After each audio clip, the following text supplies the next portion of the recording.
Hey folks, Endall Beall here, and big exciting news in Grand Arena. It's been a while since we've had a strategic element added to Grand Arenas. For the longest time, we've just had 5v5 with ships or 3v3 with ships, but we are finally getting double ship zones added for Divisions 1 and 2, and it's pretty exciting. It's got me thinking a lot about how Grand Arena strategy is going to change, and I wanted to make a quick video to talk a little bit about my thoughts on what the new ship zone is going to look like and how we should be thinking about it. The scope of this video is going to be limited to mid to end game players in Division 1, given that only Division 1 and 2 have got this double ship zone, and most of the what going to be talking about is probably going to be applicable only to end game players. So just something to keep in mind as you go through this video. And all of these are just my thoughts. And there may be better ways of doing this. There may be different, more creative solutions that people will come up with. Some of what I'm saying might be wrong as well, but just let me know about it in the comments. And looking forward to a good, productive discussion down below. And this is probably going to be a slightly long video. So in order to make it a little more easy to digest, I'm going to be giving some time stamps in the description and comments. So if you want to go and skip to a section ahead, feel free to go and do that by looking at the timestamps down below. All right, let's get on with it. So first, I'll quickly talk about the overall general strategy and what we should keep in mind. Now, there are 8 capital ships in all and 43 regular ships in the game. So the bottleneck is not going to be your capital ships, because if you divide 43 by 8, you have a little more than 5. You can use a total of 7 ships to a capital ship, but by the limitations of the number of regular ships which are there, you can only use about 5 or so. And a lot of these 43 ships, at least 5 to 10 of them are probably not even good ships that you might not even have relicked up or the pilots geared up. So you really have a very low amount of capital ships that you can probably take in. So one thing that you should feel free to do is undersize in ships, both on and I'm not just talking about offense where you regularly do undersize and go in with 5 ships or 6 ships in order to win a battle, but I'm also talking about defense where there may be valid reasons for you to undersize. And the first and foremost reason is reinforcement order. Now, some of you or all of you may be aware of the fact that the AI on defense uses a certain order in which ships come out. Tanks are always given preference. They always tend to come out first, which is why if you keep a tank in your 4 reinforcements, probably that tank is going to come out right in front. Phantom also is usually, when you in a rebel lineup, Phantom is the one which comes out first. So if, for example, if you're placing Galactic Republic, Sarge is not as troublesome in a Galactic Republic fleet as opposed to someone like Plo, who comes out and heals the team or expels the debuffs. So if you want Plo to take priority in the reinforcement, then I would avoid keeping Sarge altogether. Go with 3 reinforcements for Galactic Republic instead of 4. Go with maybe Ahsoka, Fives, and Plo, so that it forces Plo to come out earlier and then messes up the plan for the opponent. So that's something that I think we need to be wary of as well. Another consideration is stars on a ship. Now, 7-star capital ships have got an extra ability, a level 7 or level 8 ability, which sometimes can become extremely important. As an example, I've given over here the Raddus. Until you've got the Raddus about 5-star or 6-star, you can only level up till the 7th level.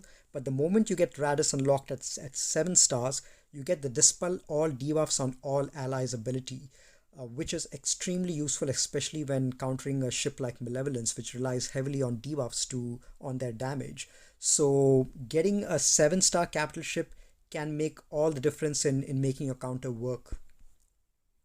The other thing to consider on stars is there are a lot of pilotless ships these days, and 7-star pilotless ships moving from 6 stars to 7 stars actually gives a huge bump to the stats. I've given the example over here of Hyena Bomber, where the 6 stars is at about 85k health and 73k protection, and that jumps up by about 35k when you go to 7 stars. So it's almost like moving from a G12 character pilot to a relict character. That much difference is basically what happens when you move from a 6 stars to 7 star for a pilotless ship. Just something to keep in mind as well. I would highly recommend going and starting up all your pilotless ships to get maximum bang for the buck. And the last point that I have over here is full reinforcement ability is only reactivated at 5 stars. So if you've got some ships which are less than 5 stars and you want to call them in for reinforcement, it might be a good idea to get them at least bumped up to 5 stars so you can maximize the reinforcement ability and use that to the fullest extent. The other consideration in GAC especially is banner differential in ships can get pretty large. You can have really good ship battles which can give you 66, 67 banners if you end up with full health and full protection, which will be more the case when you have weaker ships on defense. Or you could have a really strong defense that you'll face, either Malevolence or Negotiator, which can cost you quite a few ships on offense, and you'll end up in the low 50s. So there's at least a 10 to 15 banner differential which can come just like that in a single battle. So an opponent who one-shots his whole board but does poorly on ships may actually end up losing to an opponent who may have lost a battle but does really well on ships. So that's something to keep in mind. The other thing is you need to know which ships recover protection, because especially with two ships defense being on the board, you need to be able to recover protection where you can. So there's a bunch of ships which and abilities which help you to do that. And obviously speed and turn order is important, just like in character battles and ship battles as well. You have a few ships which can go really fast and tilt the battle in your favor. And there are some ships which can boost the turn meter of other ships as well. And lastly, now that we have 2 zones in ships, you need to ensure that your pilots have really good mods in them, because that can make all the difference between your ships going first and gaining control of the battle and not.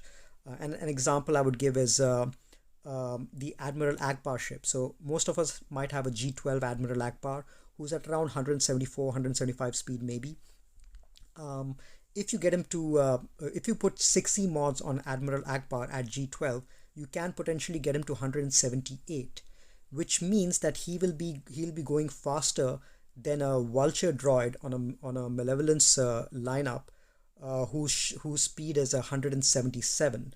So if your Akbar is faster, you can go ahead and take care of the Vulture droid before the Vulture droid even gets to move and apply buff immunity on your ships.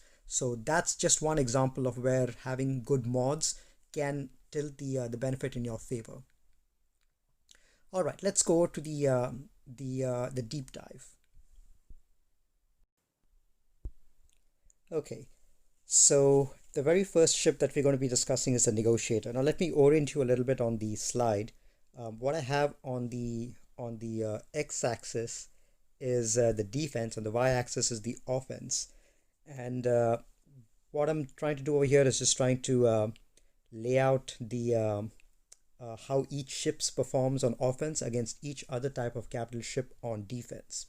So in the example of the Negotiator, we know that the Negotiator may struggle slightly on mirror matches, which is why I have it as yellow, which could be a low banner if he win.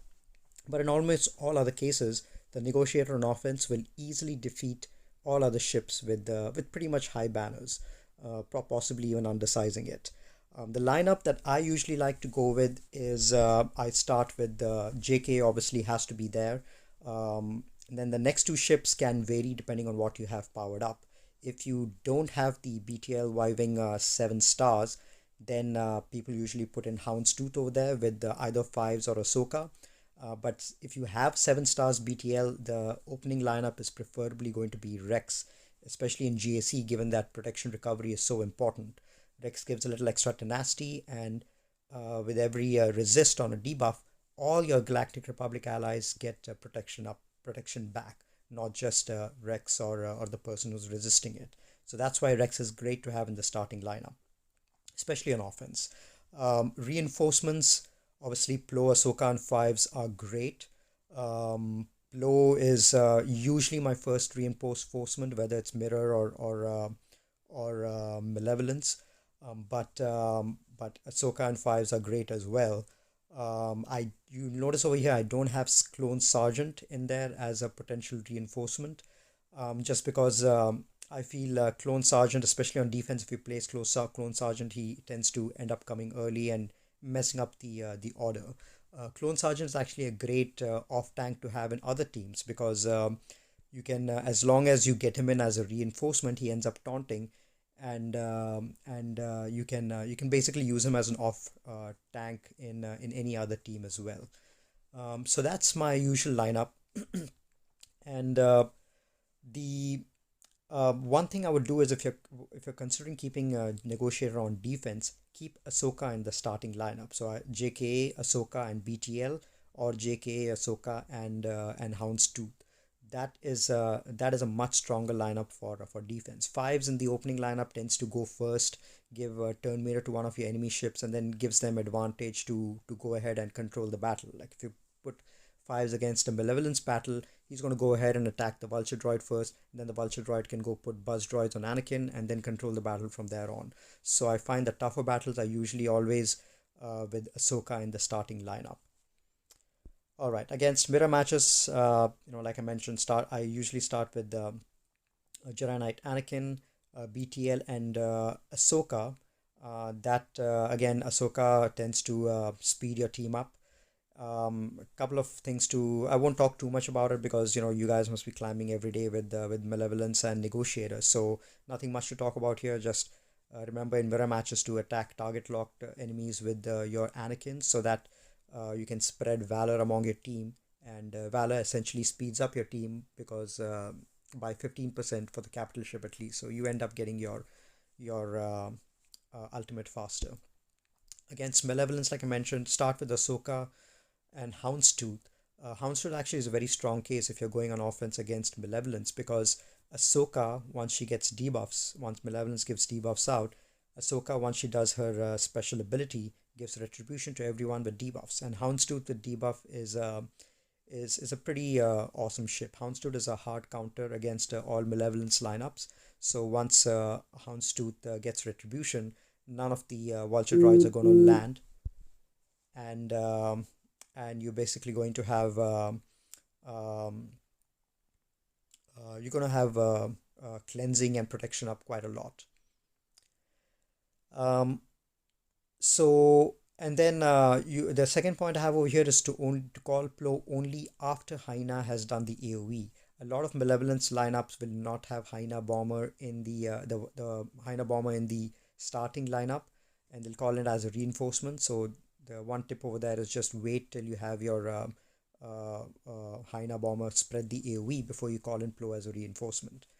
And then if the battle is under control and you're playing for banners in GAC, maybe if you have one ship left or something like that, consider waiting till Malevolence does the ultimate so that the protection on your ships is eliminated, and then you'll get max banners for protection once you go ahead and win the battle. So that's just a tip that I found useful to get high banners, but only do it if the match is very much under control. The next ship is the Malevolence. And Malevolence, you'll see over here, the chart, we have Malevolence usually has high banner wins against all the lower tier ships, but against the three meta ships, which is Kenobi, Malevolence, and against Akbar, you typically do win, but it can get iffy or low banner win depending on what comp you're facing, which is why I've kept it as yellow over there. It's not as sure of a win as or as high banners as the Negotiator lineup. But it's a pretty solid win against all the others. The most common starting lineup is Sunfac, Vulture Droid, and Hyena Bomber, with Spike usually coming in as first reinforcements. A lot of people who have IG 2000 really relicked up, maybe relic 4 or 5, they usually put IG 2000 in the starting lineup because that tends to make it a really strong lineup. Once you get IG 2000 relic 4 or 5, you basically tend to outspeed a lot of teams, and you can start getting the damage done really early. I think you outspeed Anakin at relic 4, which means you can land the stun on him right away and prevent him going. So, but very few people have IG 2000 relic up, which is why this is the most common lineup.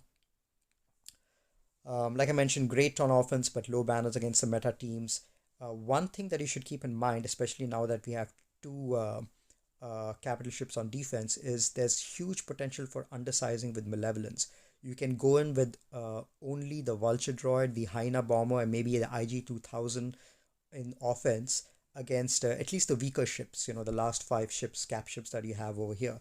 If you're definitely going to run into weaker ships and on defense in Grand Arena, you can go in with only Vulture Droid, Hyena Bomber, and IG 2000 and just call a couple of assisting Vulture Droids and then end with really high banners because of the undersizing. And then you can save your three Geos, Sunflag, Geospy, and Soldier, to use with Thrawn on another team. That's one way in which you can potentially split up the Separatist squad if you're facing relatively weaker squads on offense. That's just something to consider as well. Now with two defenses placed, you probably won't see the Millennium Falcon cheese, which is the Malevolence fleets calling in Millennium Falcon as reinforcement. Now Millennium Falcon will obviously go with Admiral Akbar, given that that's a whole other strong fleet by itself.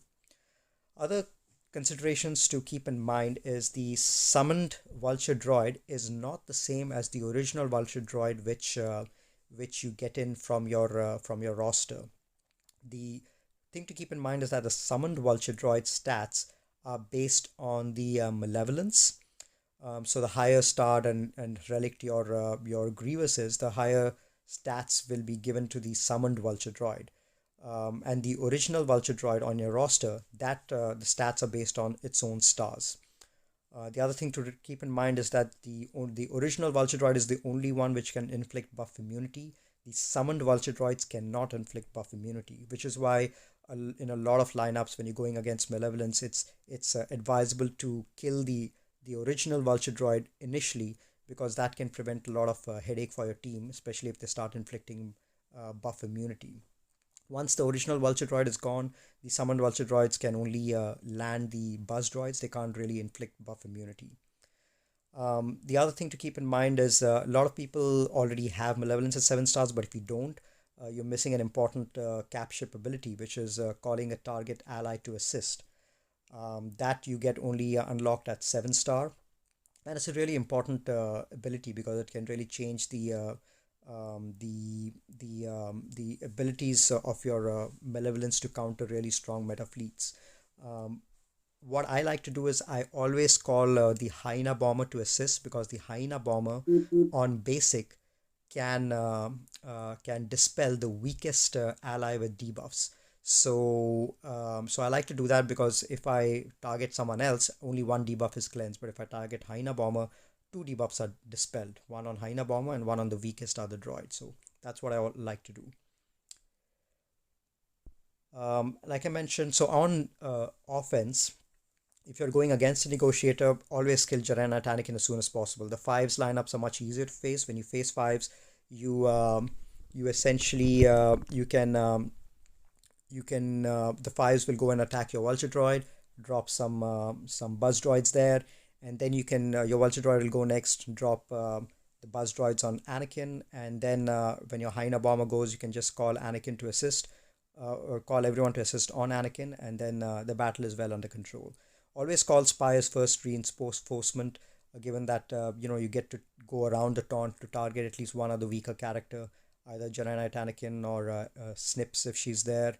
And then if Ahsoka is there in the starting lineup with Houndstooth, then the counter can get a little tricky, but all you need to do is land as many Vulture Droids, buff immunity on Houndstooth, and kill him as soon as possible, preferably before he gets a retribution from Ahsoka.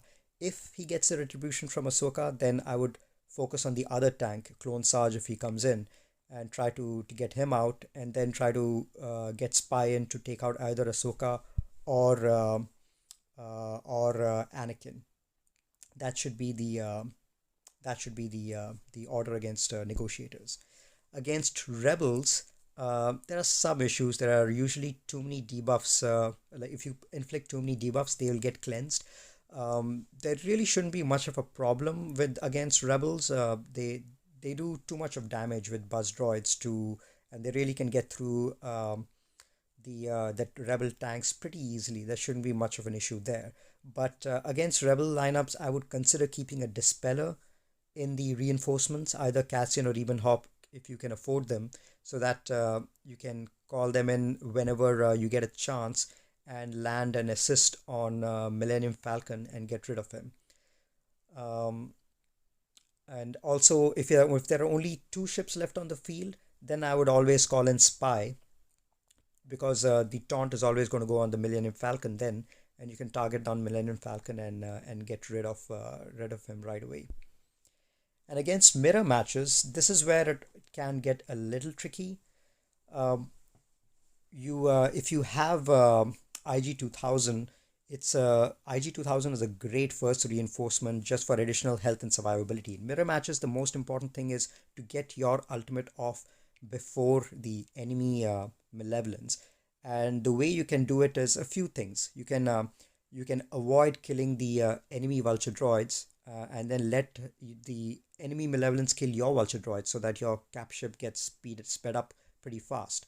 You can you can get TIE Reaper as a reinforcement, which with all the vulture droids dying and your ships dying, that's another way in which your ship can get more turn meter from the enemy ship, because the enemy ship ends up losing turn meter every time ships die. You can also stun the enemy Hyena bomber or Houndstooth with either IG 2000 or your basic from your Malevolence, and keep the battle under control. So just some consideration when using a mirror match.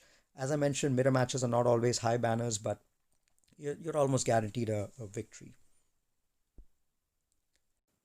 All right, so the home one is another one of those great teams on offense. I mean, it was a meta for more than a year, so all of us are pretty familiar playing with the home one, especially mirror matches and all that. But just wanted to give a few thoughts on that as well. Home one is really high banners against all weaker teams because of the protection recovery and the high damage output. You can get through enemy weaker ships really fast. It does have a way to beat Malevolence, Negotiator, and mirror matches as well, but I've just kept it as yellow out here because in it can get iffy in some cases. If you get powered down pretty early, one of your key ships, then the battle can go the other way around. So that's why I've kept it as yellow, but otherwise it's pretty reliable if you know how to use it, and especially if you've got a highly geared Biston and SRP, because that ship is the key to make the home one a powerhouse. If you already have your Biston and SRP geared to G12, and your home one at 150, 151, and your Biston at 150, 151 speed, that essentially gets you because of the 25% speed bump, that gets you to about 170 something, or 180, and that's a really good speed to have for Biston, because you can outspeed most ships at that time. Um, on offense, I prefer to use Hans Millennium Falcon, Biston, and Biggs as the starting lineup, and then Phantom and Cassian as the reinforcements. One thing I would say is, so Phantom is usually the ship that you call out first, because you can get another ship out really fast after that. But if you need to get someone dispelled, like if Anakin is under stealth, or if the enemy Millennium Falcon is under stealth and you want to dispel, then I would consider getting Cassian first before Phantom. Get rid of the main damage dealer, the main attacker, and then get the battle is very much under control. If I'm keeping the home one on defense, I would save Cassian, because Cassian is one of those ships which is great to have on offense with any cap ship. You can because of those troublesome ships which go under stealth that you need to target, Cassian is a great tool to have on offense to be able to call in as reinforcement under any ship and take out those troublesome characters. Rebel Viving. Now that's one ship that even at 7 stars, I really haven't found it that impressive. It's a pretty weak ship and it taunts on basic, so taunt is always going to get on it, and it gets taken out pretty fast. And it doesn't give much bonuses to the other teams as well, the other ships. It's got a very weak reinforcement ability as well. which is why I decided not to keep, even though I have a Rebel vibing at 7 stars, I decided not to keep it in my Rebel lineup. I'll probably throw it under one of the cleanup ship squads. But Wedge is a really good ship to have as a reinforcement. Wedge, if you've maxed out the reinforcement, has buff immunity and healing immunity, which is unresistible and unevadable when he comes in, which is great if you want to if you want to clean up against a Houndstooth or a Hyena bomber which is hanging around, or any tank which is hanging around with high health and protection. Get your Wedge in, inflict buff immunity, healing immunity, land a big hit with his special, and your tank is taken care of. So Wedge is another great character to have as a cleanup. And now with the Biggs and Wedge both being required for relics for Jedi Master Luke, they hit harder and they're more survivable as well. So definitely something to consider. Um, so versus negotiator matches, what it is possible, especially if you have a highly relic or highly geared Biston and SRP, it is possible to win the match pretty reliably. I was doing it for quite a while on my climbs. The key is to save your Han's Wiggle until after the days goes out. So what you need to do is target one of the enemy Galactic Republic ships, either Snips or Anakin, and get them in the yellow or red as soon as possible, so that Republic protection, which is the unending loyalty ability of Galactic Republic, is forced. And he doesn't do the negotiator doesn't do the mass attack days ability. Once that is forced, then you can go after. Then you can call in your Cassian afterwards and dispel stealth on Anakin and take him out. And then the battle is very much under control once Anakin is gone. I also saves Han's Wiggle. I don't do the Wiggle ability until after the days is out. You really don't need to use that Wiggle ability with Galactic Republic ships. You can just continue using basics to target Anakin or Snips to get them below red health to force the unending loyalty. But only after the day's ability has gone out, then I tend to use Han's Wiggle. Just something to keep in mind against negotiators. Against Malevolence, again, I don't use Han's Wiggle, because at the beginning, if you use that Wiggle, Han will the Millennium Falcon is going to get the debuffs, the buffs, and then Sunfac will end up taunting, and you won't be able to target any of the weaker ship. So I just use a basic against the Vulture Droid, so that I make him weak, and then I mass attack with my home one, which would hopefully get the Vulture Droid out. Especially if your home one is faster than the Vulture Droid. If your home one, if you've got 6E mods on your Akbar, you can get him faster than 177, which is the speed of the Vulture Droid. So you can use the home one to target the Vulture Droid, get rid of him, and prevent him from applying buff immunity on your tanks, because that's very crucial. Once the Vulture Droid is gone, then you can use Han's Wiggle and then target Sunfac and get him down as soon as possible. And focus down on Sunfac and then call Cassian to assist. And then you can use Cassian's special ability, which can cleanse an ally character from debuffs and dispel the buzz droids from Biggs, and then the battle will be very much under control, because Biggs is your main tank. He's the one who's going to be facing all the attacks. You need to make sure that he's clean. So this battle, because of the high damage output that Home One has, you can very, very well take care of Malevolence fleets on defense as well. Against Mirror, what really ends up making a difference is if your Biston is faster than the enemy Biston, because the moment you get your Biston under stealth and apply target lock, you speed up the rest of your team, you give extra protection to your Biggs, and you make the battle much easier to control because of all the turn meter manipulation. What you need to do is, if your enemy has got Biston, try to target him and get an early kill. Otherwise, go after Biggs as soon as you can and try to get him down. You need to keep in mind that 3 debuffs on the enemy team is going to get cleansed, so that's something to keep in mind as well. And then obviously call in Cassian or Ebenhawk. Both of them are great ships for dispelling enemy buffs. And both of them absolutely have to be on your offensive team. Never keep Cassian and Ebenhawk on your defense. Keep them on offense so that you can get them under any capital ship to dispel the buffs from Millennium Falcon or Anakin, and target them down and take them down, because those two are the danger ships on defense.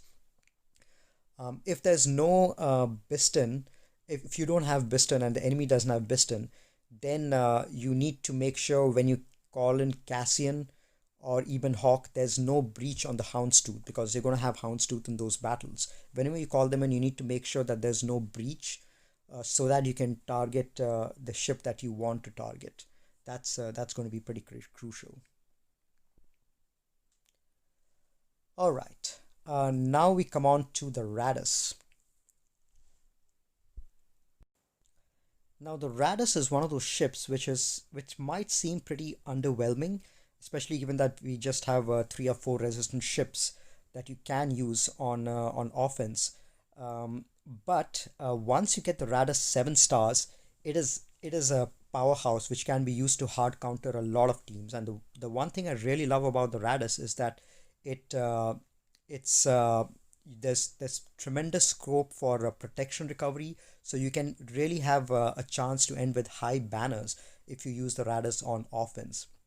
It's a perfect capital ship to use on offense, especially for those who've gone with GL Ray, which means that your resistance ships are pilots are highly relict, which means higher survivability, higher damage, all of that stuff. You can use it to counter pretty much any team on the board.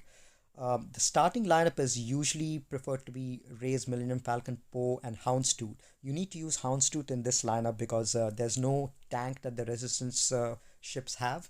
And Houndstooth is a great tank, has got great synergy with the Raddus that you can use. Almost all of the factions have their own tanks, dedicated tanks that you can use.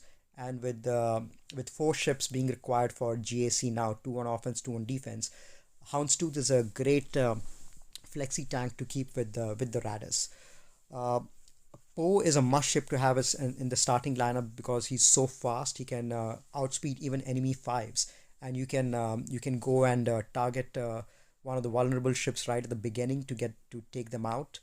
You can target Jedi Knight Anakin to force the unending loyalty ability on the Galactic Republic ships.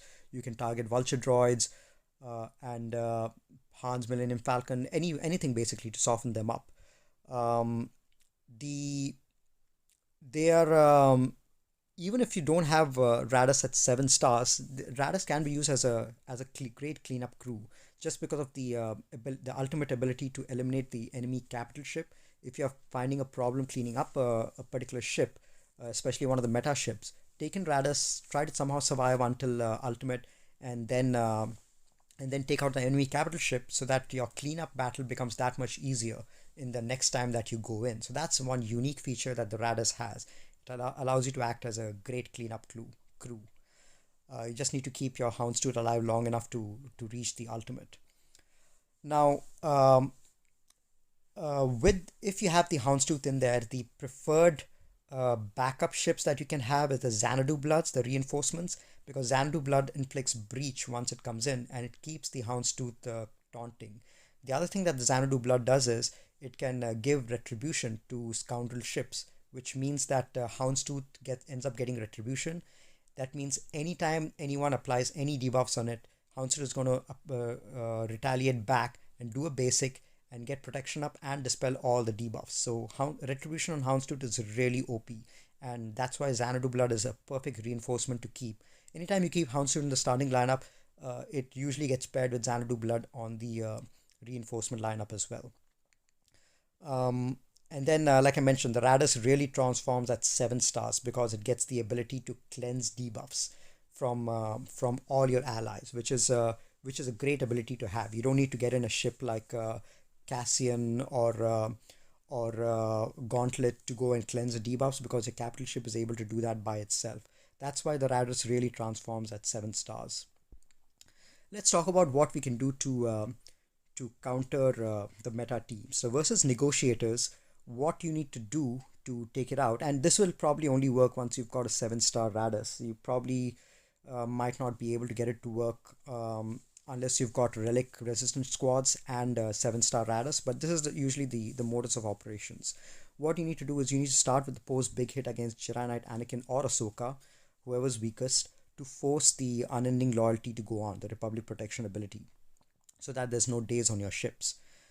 If Fives is in the enemy team, he will go after Poe because he tends to be the second fastest, and he will attack Poe, and but it'll get dodged on foresight because Poe usually gets foresight when he starts off in a Raddus fleet. Um, so that will really give Poe a additional turn meter because Fives is attacking him.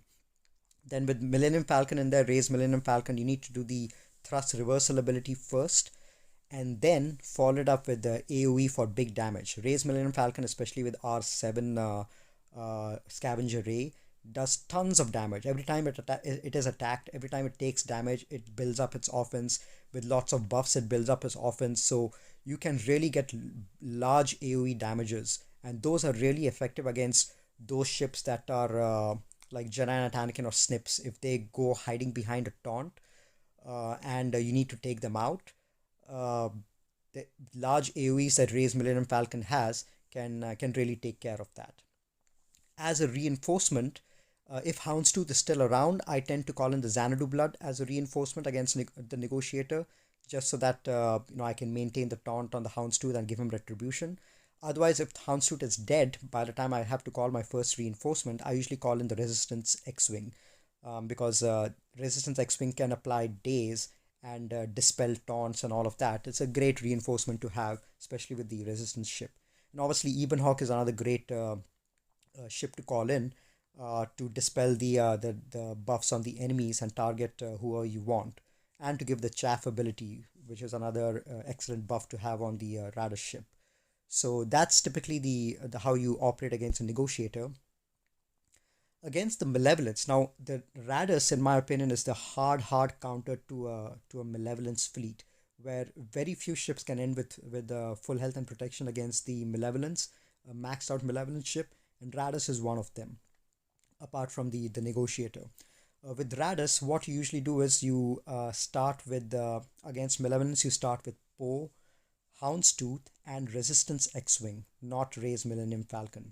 Raise Millennium Falcon doesn't do much against um, the Malevolence, but Resistance X-Wing has got that Daze ability, which is really crucial. So what you need to do is, when you start off, you with Poe you can attack your the Vulture Droid, who's the weakest ship, and if you are not able to one shot him, at least you might be able to take him down to yellow or red health. Then with your Resistance X-Wing, apply daze on either Sunfac or Hyena Bomber, whoever you're able to access. Because you ideally it would be the Hyena Bomber because you don't want him assisting. So you apply the daze, and if you're lucky, there's a chance to apply daze on a second ship as well. So you've got a couple of dazes applied with the Resistance X-Wing. That really cuts down the ability of the Malevolence to assist your ships to death. And then once Hyena Bomber gets the AoE out, you do need Raddus at 7 stars, by the way. Once you get Raddus at 7 stars, you'll be able to cleanse all the Buzz Droids immediately after the Hyena Bomber does the AoE. That will keep your ships tanky and keep the battle in control, and your tanks won't be taken out that easily. Houndstooth is, like I mentioned before, a hard counter to Malevolence. So as long as you have Houndstooth and you have no debuffs on him, your ships will not be taken down. Then the next first reinforcement, call in your Xanadu Blood to give Houndstooth retribution, and then none of the Buzz Droids will be able to stick. Even if the Vulture Droids start attacking Houndstooth with Buzz Droids, since he has retribution, he's going to attack back and cleanse everything, and he'll be fine. And then you'll be able to survive long enough, very easily enough to get the ultimate. And once you get the ultimate, the game is over, and you end the battle. You can control the battle with the high health and protection, and end with almost full health and protection on everyone, because Raddus is one of the few ships which actually allows for a huge amount of protection recovery from all your ships, especially the resistant ships. So that's basically how you do it. I think it might still be possible to counter it at 6 stars, but obviously the reliability increases much more once you have Raddus at 7 stars. I'm about 60 to 70 shards away from a 7-star Raddus, so I'm looking forward to getting that so that I can keep it on offense against all Malevolence. Against Rebels, again here also it's you can pretty much end with full health and full protection. You start with Poe, Houndstooth, and Ray's Millennium Falcon. So the lineup that you see out here. If Biston is present, he typically won't be faster than Poe. Your Poe is going to be faster than that. Hit Biston with Poe so that the AoE from Millennium Falcon will finish off Biston. That's pretty critical. If you have Houndstooth instead of Biston, then you need to finish Biggs first, because Biggs is going to become problematic later on. So try to attack Biggs with Poe and try to get him low health, and then try to finish him off with Ray's Millennium Falcon. And then call in the X-Wing as the first reinforcement to apply buff immunity on Houndstooth and healing immunity on Houndstooth, because the Resistance X-Wing can get that applied. And then once you have that, you can remove Houndstooth from the equation, and then once you get the ultimate, it's game over. But hopefully you should be able to get rid of the enemy Han ship as soon as you can. If you get an opportunity, actually call in Ebenhawk earlier than required, so that you can target down Han's Millennium Falcon and get rid of him.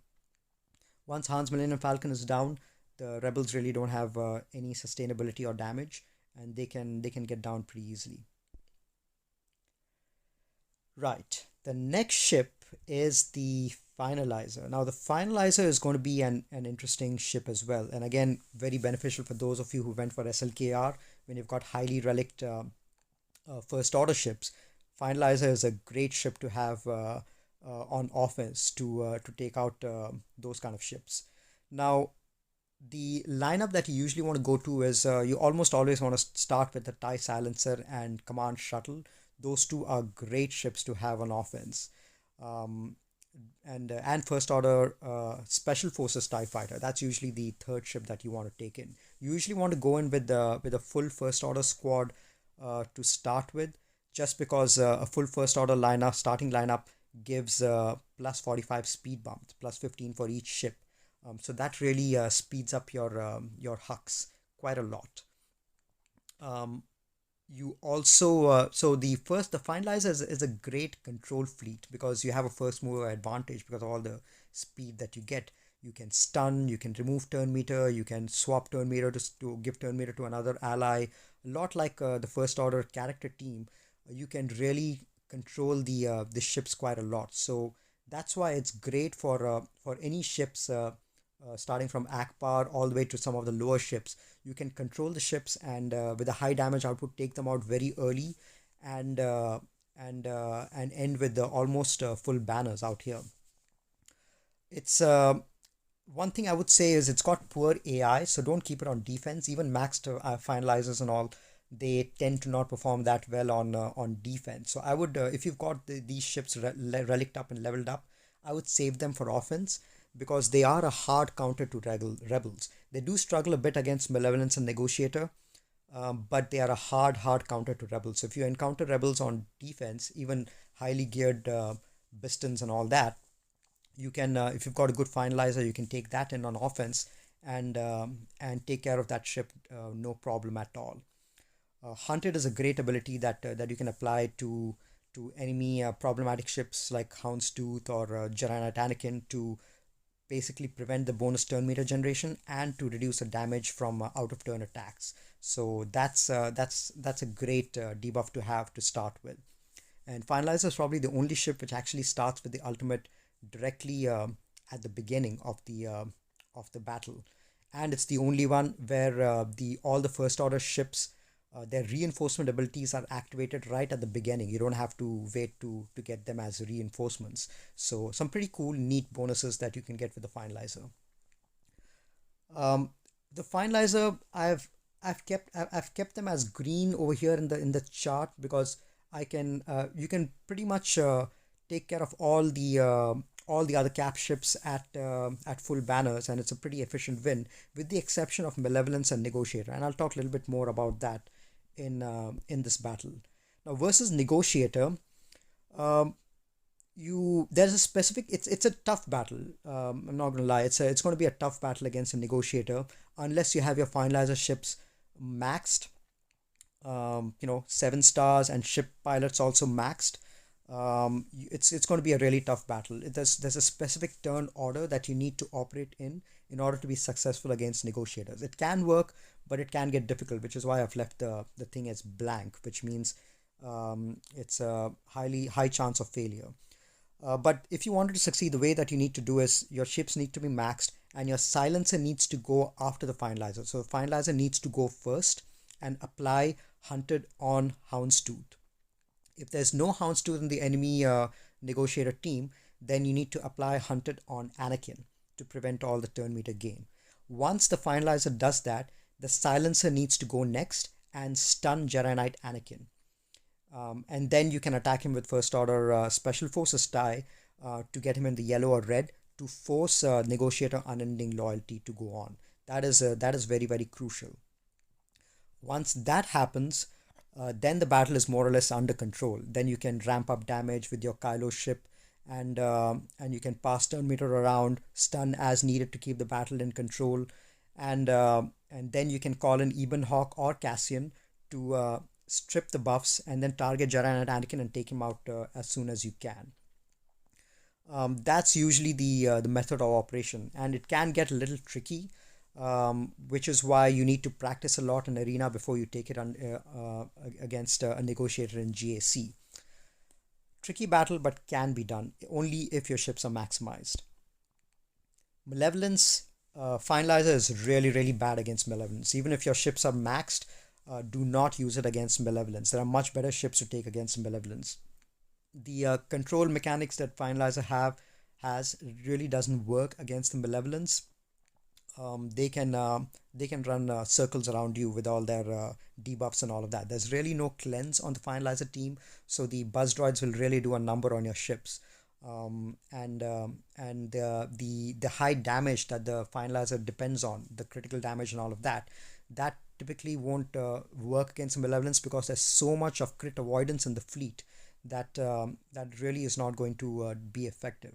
But if you have no other option and you really need to use the Finalizer against the Malevolence, you really need a ship like Plo or the Gauntlet to come in and clear the debuffs, because unless you clear the buzz droids, unless you have a way to clear the buzz droids, you really are not going to be effective against the Malevolence. Try to focus down the Hyena bomber as soon as you can and take him out. But like I mentioned, you may struggle because of crit avoidance in the fleet. Rebels. Now, like I mentioned, very, very hard counter towards the Rebels. Even a weaker Finalizer ship can be a hard counter to a Rebel ship. What you need to do is you'll start off early, especially if you start with all first order ships. Immediately target Han's Millennium Falcon and apply Hunted on that to prevent all the turn meter gain and all that. And then your Silencer will go next, stun Millennium Falcon and control him. And then because of the high damage that these guys have, they'll easily be able to take care of the surrounding ships and then take care of Han's Millennium Falcon with no problem at all. Practice a few times in arena if you can get an ally to put in Shardmate to put in the Rebel ship on defense. But this should be a more or less hard counter. It's a good ship to have for your offensive fleet to be able to take out if you see Rebels on defense.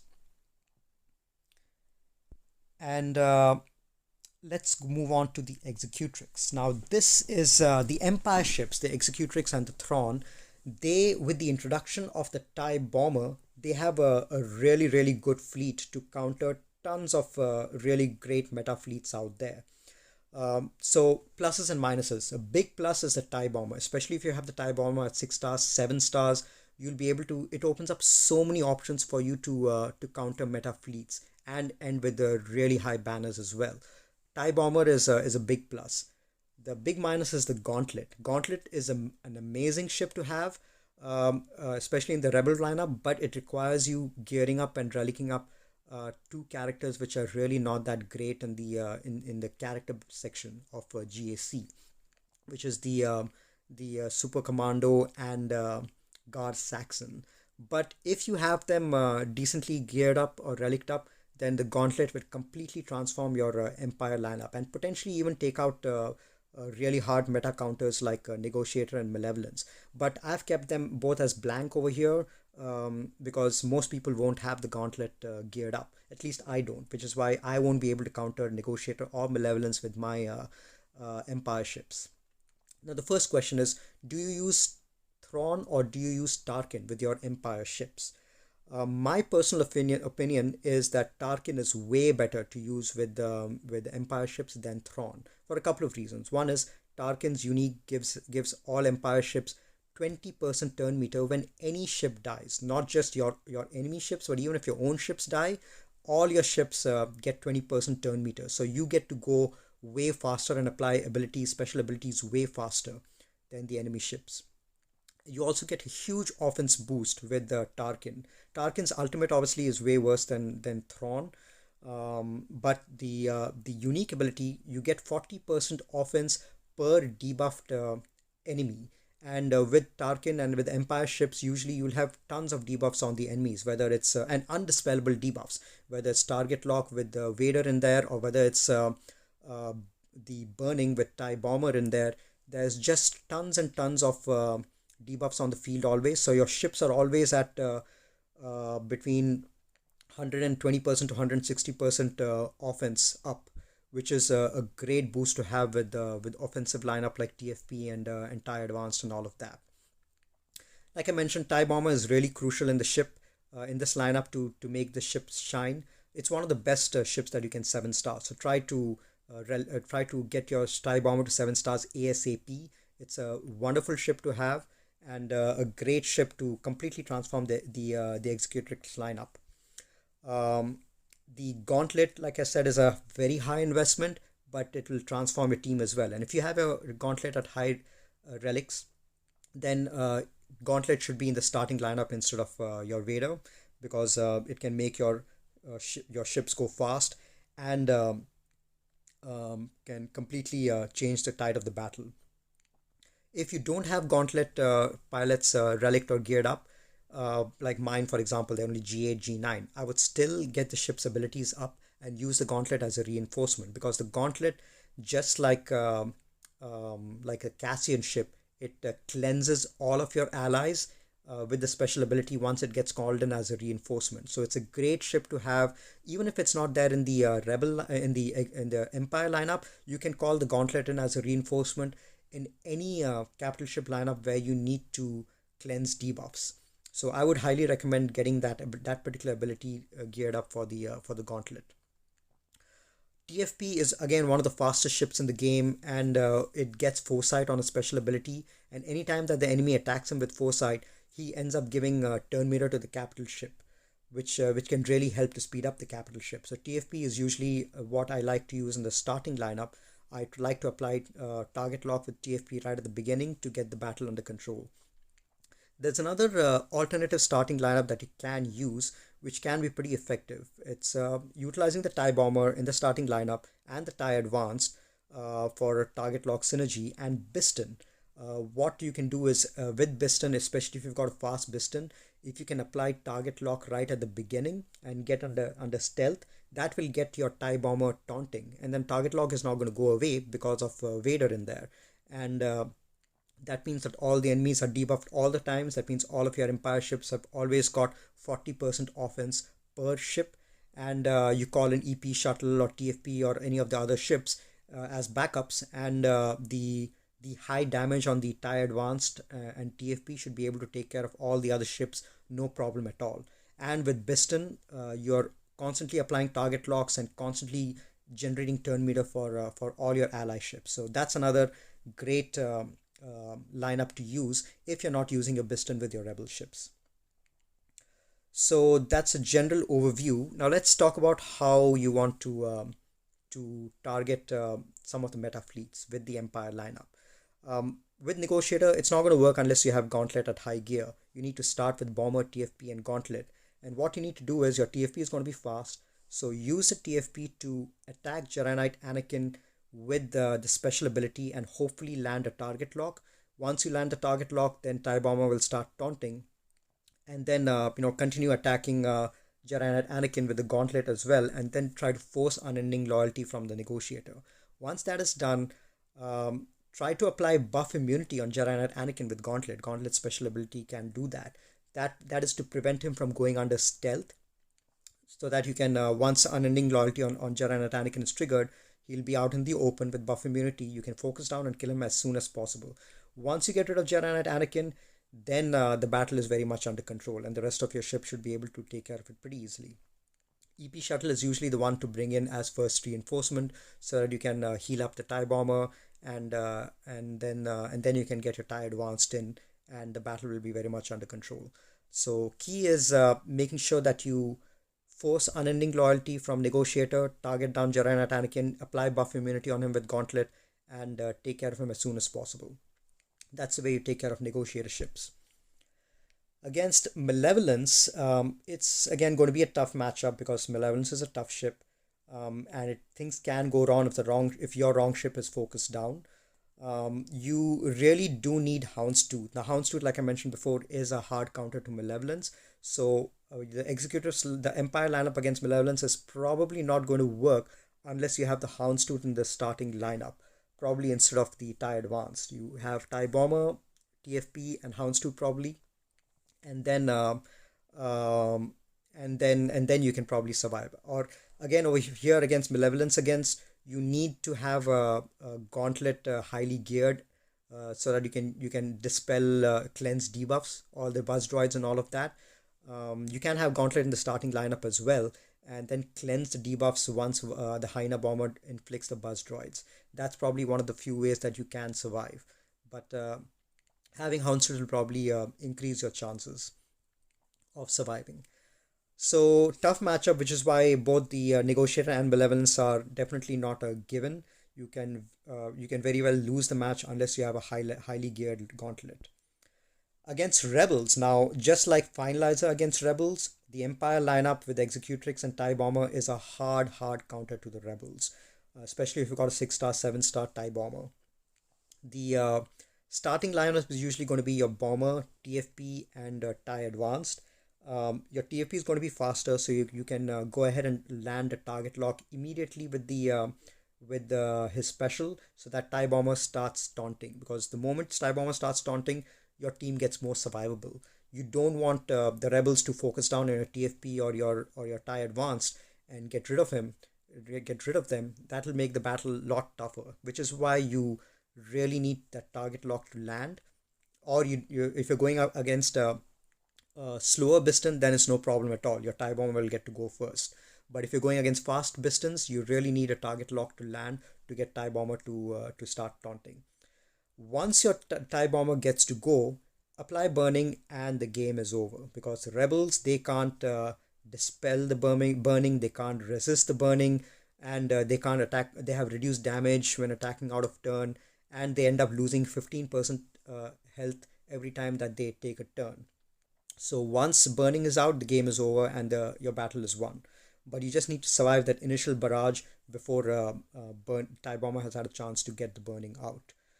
Again, call in EP Shuttle or Gauntlet as first reinforcement and get the battle in control. I always like to call in EP Shuttle.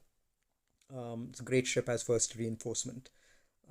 So yeah, that's basically it. Hard counter to Rebels. So if you're using your Empire ships with the Tarkin, what are you going to do with Thrawn? You essentially use Thrawn as a backup cleanup squad.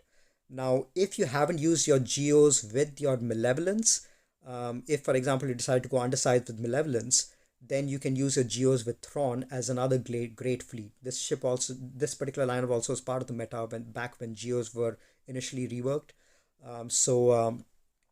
That is a great squad to have in your back pocket as well if you plan to undersize with Malevolence, which is why I've been leaning towards keeping Malevolence on offense, because I can get a chance to use Thrawn with Geos and get a chance to then use Malevolence with the other separatist ships to undersize somewhere else and get good banners. But if you are not using the Geos with Thrawn, you can still get maybe the Sith ships. The Sith ships like B-28 Bomber, Scimitar, Sith Fighter. B-28 Bomber also can get little tanky. You can use them with Thrawn to act as a cleanup squad, just because of Thrawn's ultimate with eliminating an enemy ship altogether. You can basically use it as a cleanup squad against lone Houndstooth or any other tanky ships which are out there, and you're running low on capital ships or other ships. So Thrawn, I would save for that. I really wouldn't like using Thrawn with the Empire ships just because Tarkin gives so much more bonus. Thrawn ships, there's health recovery with his special, but there's really no protection recovery, so you don't get good banners with Thrawn as well. You definitely won't be able to counter the top meta teams like Negotiator, Malevolence, or Home One, but you can do a decent job against some of the other weaker lineups that you'll usually see in Grand Arena. And finally, we have Mace, which is again probably the worst capital ship on the board. The problem with Mace is that all the ships that really synergize with the Endurance are cannibalized with the Negotiator. So you really can't use all the Galactic Republic ships with Mace. So that really ends up screwing Mace in the long run. This will probably be the one capital ship you'll end up not using on offense or defense. The only time that I foresee people potentially using Mace or Endurance on offense is when they don't have a Negotiator and they need to use a Galactic Republic ships with Endurance. I have made a video of Endurance ships, the Endurance ship with Galactic Republic ships beating a Negotiator. That is it is possible for that to happen, but it's pretty rare. What you need to do is again focus down on. You need to start with snips, focus down on JKA, trigger unending loyalty, and then somehow try to survive till you're able to get the JKA ship down. So yeah, I really don't anticipate people using endurance at all. But if you do, then you can probably it'll be a secondary cleanup squad after your Chimera that you can use your leftover ships with. So that's a brief overview of all the 8 capital ships and what they work against, how you can use them on offense, on defense. Just my brief thoughts. Um, Quick thoughts to end the video. Obviously, the Negotiator, if you see over here the columns, the Negotiator is the best squad on defense, because on defense, there are tons of ships which just won't be able to get the Negotiator down. And even the meta ships like Negotiator, Malevolence, Rebels, Raddus, all of those also do struggle against Negotiator, and the battle can go sideways. So I personally will always be keeping the Negotiator on defense, no doubt about it. It's a great ship on offense, but it's probably also the best ship on defense, which is why I'm always going to keep the Negotiator on defense. Now the Malevolence is another good squad, which it's great on offense, but it can give low banners against meta teams. But and the Malevolence again on defense can only be countered cleanly by General Grievous, a General Kenobi squad, a Negotiator, or by a highly geared Raddus squad, 7-star Raddus. All other squads against Malevolence are probably either not going to work, or they're going to give low banners, or they're going to require a second shot. So Malevolence again is another great option on defense. Me personally, I probably will keep the Malevolence on offense just because it gives me just flexibility to split my geos with Thrawn and undersize with Malevolence. Rebels again great on offense, especially now that there are so many other squads which can take out the Rebel squad on defense. You have obviously Negotiator and Raddus and Finalizer and Rebels, which can take out the Empire squad as well, which can take out a Rebel squad with full banners and very reliably. I would only keep Rebels on defense if I scout my opponent and see that they don't have good Rebels ships or First Order or Empire ships. Then I will probably analyze my opponent and then decide to keep my Rebels on defense. But if they have a good First Order or Empire, for example, I'm probably going to save my Rebels on offense. Raddus, like I mentioned, is very reliable on defense if you have it 7-starred with the relic pilots. If you've gone for GL Ray, for example, and you've managed to get your Raddus up to 7 stars, keep it on defense. Keep the Negotiator and the Raddus on defense, and that's a very, very solid squad to have on defense. There are very few teams which can. Malevolence, for example, is going to struggle against the Raddus at 7 stars. So, and even the Negotiator probably might end with low banners. So until the Raddus is 7-starred, I would just keep it on offense. Finalizer, don't keep it on defense. Even if you've got it maxed out and relicked out, Finalizer can be taken care of pretty easily by most counters, meta and non-meta. So I would say Finalizer on offense, even if you've got highly geared and relic pilots. And Executrix again can get extremely deadly with a TIE bomber in there, and a hard counter to quite a few lineups like Rebels and First Order. And Thrawn ship is best used as a cleanup, and Mace really sucks, so don't you'll end up not using the Mace at all. So that's a general defensive overview of all the ships and my thoughts on what you should keep on defense or offense. Quick thoughts to end the thing: stick to faction synergy where you can, because ships perform best when under the same faction. The exceptions being Houndstooth, which can go under almost any capital ship. It's a great flexi tank to have. Clone Sarge is another good flexi tank to have because it taunts unconditionally when it comes in as reinforcement. So you can use him as if you need a taunt in a pinch situation as backup. You can always use a Clone Sarge under any capital ship, not just the Galactic Republic ship. I'm leaning away from using Clone Sarge on the Galactic Republic ships now. Some ships are great for cleanup. Raddus, obviously, Chimaera with their ultimate. They are great ships to have in the back pocket as cleanup. Lando's Millennium Falcon, when it comes in, especially after a lot of reinforcements have been called in, it can go multiple times and it can be used for good cleanup. Wedge, especially Relict, applies tons of debuffs and can hit really, really hard with debuffs on the board. So Wedge is a great cleanup squad as well. With the reinforcement relict up or leveled up, healing and buff immunity gets applied, which is great for a Houndstooth cleanup. A lot of times you'll be ended up with lone Houndstooth on the battle and you need to clean it up. Get Wedge in as a reinforcement and it'll be no problem, the cleanup. Cleansing and protection recovery, health recovery ships are crucial, with banners being important in GAC. So recognize all the ships which can recover health and protection. Plo, the Gauntlet, IG2K can recover health and protection on your separatist droids. Rex ship can recover protection on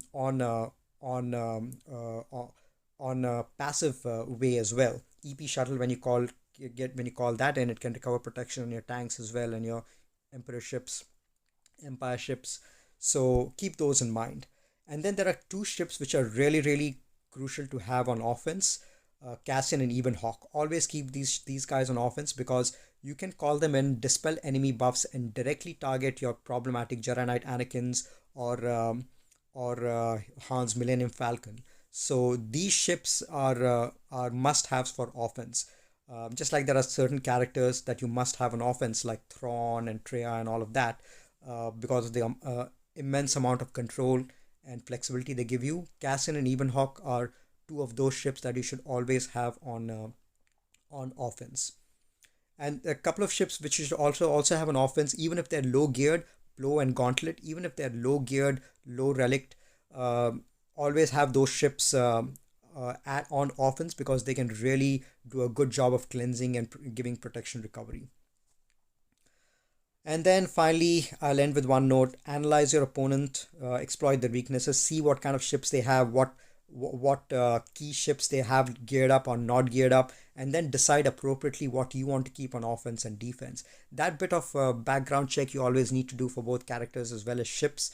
And with two ships now being required on defense, it becomes all the more important. Play to your strengths, recognize your own roster, recognize which ships you have geared and relict up, and what you're most comfortable with on offense.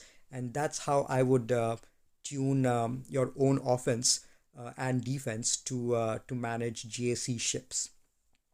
So that's all I had. It was a little bit of a long video, but I hope that the points I covered was useful. I will leave timestamps down below, and I'll also leave a link to the Fleet Discord server, which is an amazing resource to have if you want to know more about ships, want to know more about counters, and all of that stuff. I learned a ton from there as well. So definitely go and check that out. Alright, that's all I had for this video. Hope you guys liked it. I will catch you guys later. All the best for double defense ships in Grand Arena. Catch you guys in a few days.